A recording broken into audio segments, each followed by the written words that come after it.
You are sitting at a red light with the windows up and the radio off, and you can still hear it. That tick, tick, tick, tick, faster when you press the gas, steady when you idle, and it has been getting louder for about 3 weeks now. You already took it in. The service writer at the dealership plugged it in, walked back out wiping his hands, and told you the same thing they tell everybody. It is normal. These engines just do that. And if you want it gone, it is lifters and a cam. And that is around $3,000. And honestly, at these miles, you might just want to think about trading it in. He was not lying to you exactly. He was reading from a script, and that script leaves out the part where there is a bottle sitting on the shelf at the same parts store where you buy your wiper blades, a bottle that costs less than a fast food combo that has quieted that exact tick in millions of engines for the better part of a century. It is not a miracle. It is not the stuff they advertise at 2 in the morning.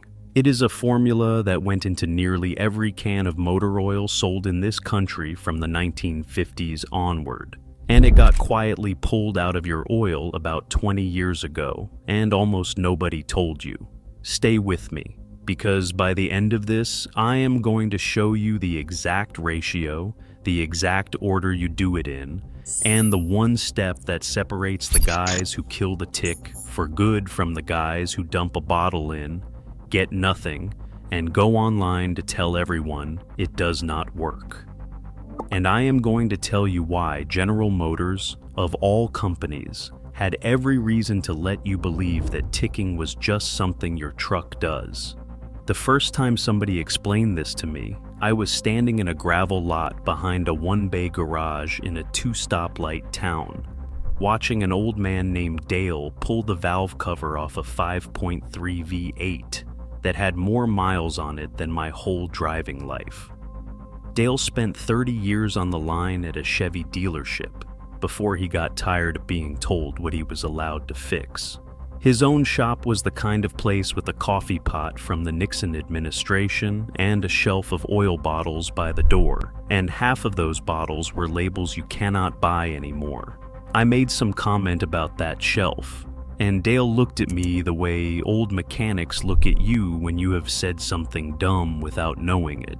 He picked up one of the older bottles, turned it around, and pointed at the little printed circle on the back. He asked me if I knew what that stamp meant. I did not. He said most people do not, and that is exactly how they wanted it. Here is what you need to understand first, because the fix does not make sense until you know what is actually ticking. Almost every gas engine on the road uses hydraulic lifters. A lifter is a small cylinder that sits between the camshaft and the valve, and its whole job is to take up slack so the valve train runs tight and silent. It does that with oil pressure. Clean oil at the right pressure fills the lifter swells up snug, and everything runs quiet. That is the entire trick. So when you hear ticking, one of two things is happening. Either the oil is not keeping that lifter pumped up the way it should, usually because varnish and gunk have half plugged it, or the metal surfaces inside the valvetrain have started wearing because the oil stopped protecting them. Both of those problems come back to the same thing, not the engine, the oil. Specifically, one ingredient that used to be in the oil and mostly is not anymore. And here is a tell most people miss. If your engine ticks loud on a cold start and then quiets down once it warms up, that is almost always a lifter that cannot fill fast enough, a sticky one, a starved one, the kind that responds beautifully to what I am about to show you. If it ticks hot, or ticks all the time, or gets worse the longer it runs, that is leaning toward real wear, and you want to move faster. Either way, the cause traces back to the oil, and either way, the answer is the same. That ingredient has a long, ugly name, zinc dialkyl dithiophosphate, and everybody who works on engines just calls it zinc, or ZDDP. And what it does is close to magic if you think about the conditions inside a running engine. Where the camshaft slams against the lifter, the pressure at that tiny contact point can climb past 100,000 pounds per square inch. No oil film can survive that on its own. Metal would grind on metal in seconds. But zinc is a strange molecule. It is polar, which means it is drawn to steel like a magnet, and under heat and load it reacts with the surface of the metal and builds a microscopic glassy film right where the beating happens. It is a sacrificial layer. The zinc gets destroyed instead of your camshaft.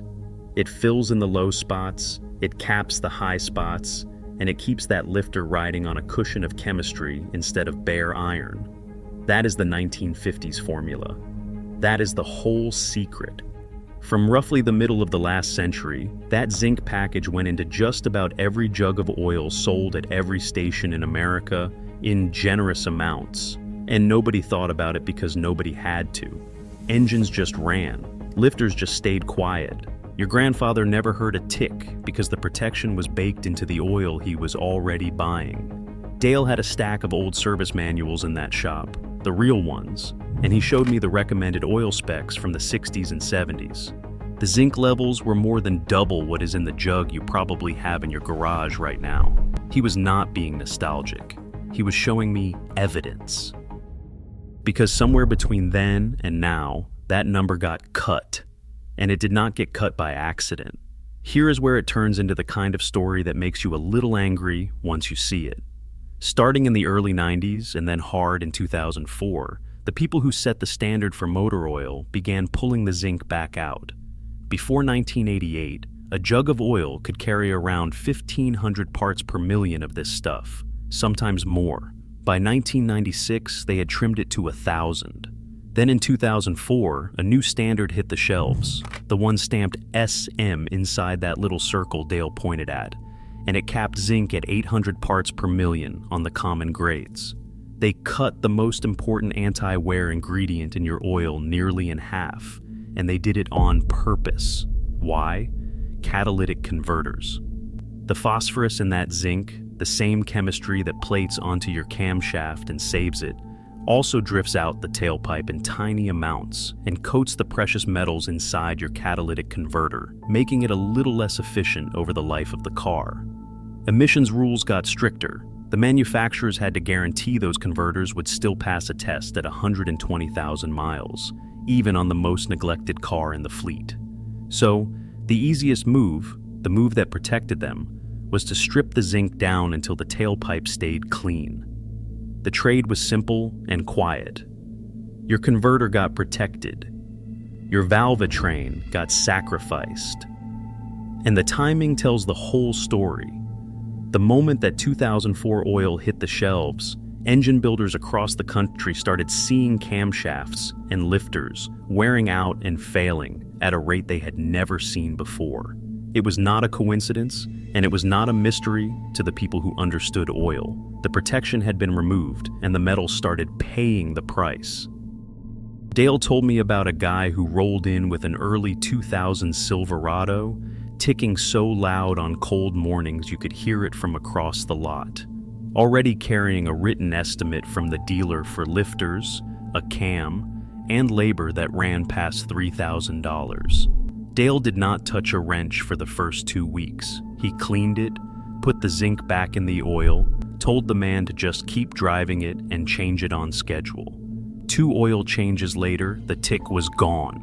That truck went another 4 years before the man sold it, still quiet, and the whole fix cost less than the man had spent on gas getting there. Now, here is the part about General Motors. GM was building millions of trucks and SUVs with a system called active fuel management, sometimes called displacement on demand, that shuts off half the cylinders to save gas. It does that by collapsing certain lifters on command. Those lifters are complicated. They run in the same low zinc oil as everything else. And they became famous, in the worst way, for exactly one thing: ticking, and then collapsing. And then, if you ignored it long enough, taking the whole engine with them. Go read the forums where these truck owners talk to each other, and you will see the same story 1,000 times. My truck started ticking. I took it to the dealer. They said it is normal. And GM, through its dealers and its service bulletins, largely did say it was normal. Not fixed, not recalled, normal. Because admitting the truth meant admitting that the oil they now recommended, the modern low-zinc spec they helped write, was starving a valvetrain they had designed around the old formula. It was cheaper and cleaner for everyone up top to hand the service writer a script and let you believe your truck was just a little noisy. Before I show you exactly how to fix it, do me one favor. If this is already making you look at your engine differently, hit that subscribe button. This channel exists for people who would rather understand their own machine than be told to trade it in, and there are more of us every week. Subscribe and stick around, because the fix is the easy part, and I do not want you to miss the one step most people get wrong. So, think about what actually happened to you.